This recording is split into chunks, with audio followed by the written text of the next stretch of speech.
Olá, Jamil, boa tarde.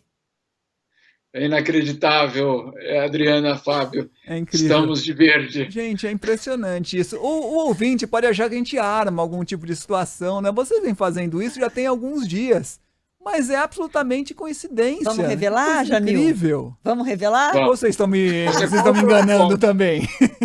Você conta ou Não. eu conto, Adriana? Conta você, Jamil. Tá, Não, então gente, eu é vou contar. brincadeira. Na verdade, tem um drone na entrada da Bandeirantes que eu fico olhando todo mundo que vai chegando, entendeu? Aí quando eu vejo que a Adriana veio de verde, então eu vou lá, corro, pego uma camisa verde e uso a camisa verde. Isso é afinidade, gente, ó. E olha que ontem a gente já tava de verde. Não, hoje ele não vai estar de verde, ele tá de verde. Vamos lá, Jamil. Gente, nossa Bom dia a conversa todos. com o Jamil hoje é o seguinte: a ONU, o secretário-geral da ONU, Antônio Guterres, decidiu convidar o general da Reserva Brasileiro, Santos Cruz, para chefiar uma investigação muito polêmica, né, Jamil? Que é um ataque na Ucrânia de um centro de detenção. O problema é que os dois lados, russos e ucranianos, se acusam de crime de guerra. Explica para a gente essa investigação que tem que ser feita, Jamil.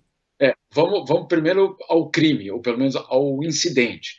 Né? Final de julho, uma prisão em Donetsk, que é dentro da Ucrânia, oficialmente, mas é um território que hoje está controlado pela Rússia.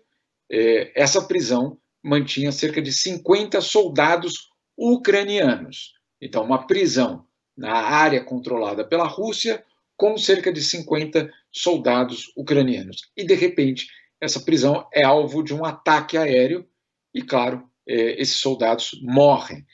Mais de 50 mortos num ataque bastante impressionante. E aí, o que acontece?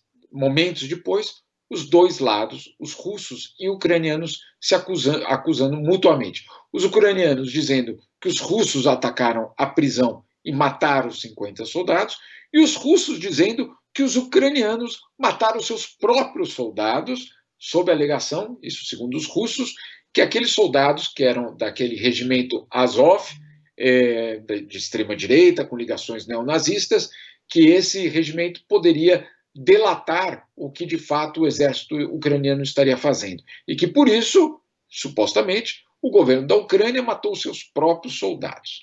Bom, a polêmica é tão grande que a ONU decidiu, junto com o Comitê Internacional da Cruz Vermelha, criar um comitê para justamente apurar os fatos, investigar o que aconteceu e determinar quem é que matou essas pessoas todas.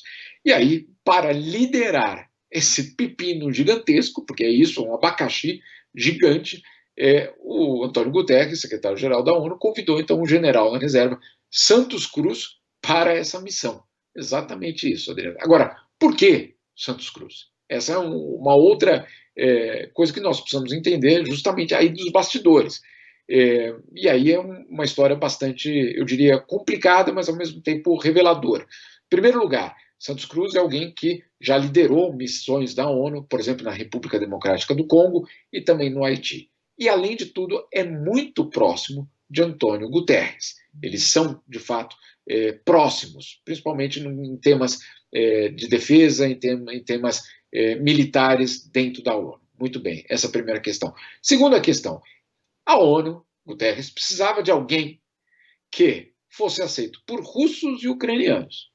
E aí não podia ser um americano, não podia ser um alemão, não podia ser um francês, não podia ser um inglês, não podia ser ninguém da Europa, basicamente, mas também não podia ser alguém que os ucranianos rejeitassem. Então, ou seja, não podia ser um aliado dos russos, não podia ser um ucraniano, ou perdão, um chinês.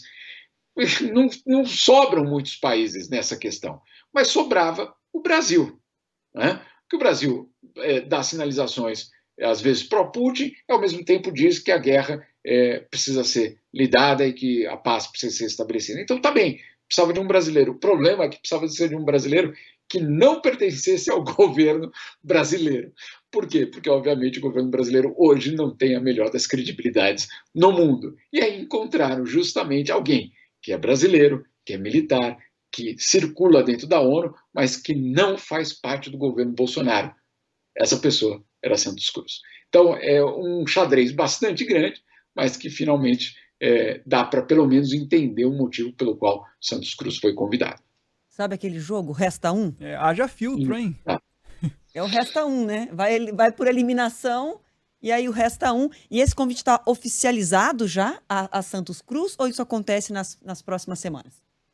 Eu imagino, eu até tentei falar com ele agora, eu imagino que sim, pelo seguinte, Guterres fez esse anúncio hoje na Ucrânia, oficialmente, né? Então, eu espero que não seja aquela situação de alguns governos que anunciam ministros, a gente já conhece essa história, às vezes, acontece no nosso país, quem nunca, né? Você convidar alguém ou demitir alguém sem que aquela pessoa soubesse, né? Principalmente as demissões, né? Que a pessoa fala, fiquei sabendo pela imprensa. Eu espero que a ONU não tenha feito isso com o Santos Cruz, inclusive eu duvido, sinceramente, porque o Guterres é extremamente cauteloso, ele só fala, obviamente, quando existe aí uma definição, e ele ter dito isso tudo. E, na verdade, ele não só disse o nome de Santos Cruz lá na Ucrânia, ele disse e deu todos os detalhes de quem era Santos Cruz. Ou seja, ele queria mostrar para a comunidade internacional que era alguém de confiança, que era alguém que poderia, sim, fazer o trabalho. Agora, um trabalho extremamente complexo, porque ele vai entrar justamente numa batalha enorme, de um lado russos, do outro o Ocidente, cada um acusando. Agora, se for de fato aquela versão de um grupo ligado aos neonazistas, a história se complica ainda mais, porque, claro, essa é uma das grandes suspeitas, o que fazem esses bolsões neonazistas dentro da Ucrânia. Também é uma enorme polêmica essa história. Enfim, Santos Cruz não vai ter uma vida fácil com essa investigação. Lembrando que, Adriana, não é a primeira vez que um brasileiro assume uma função dessa tão delicada e que, ao mesmo tempo, cumpre tantos, como disse o Fábio, filtros. Um outro brasileiro que faz isso até hoje é o Paulo Sérgio Pinheiro, que é o chefe das investigações dos crimes na Síria.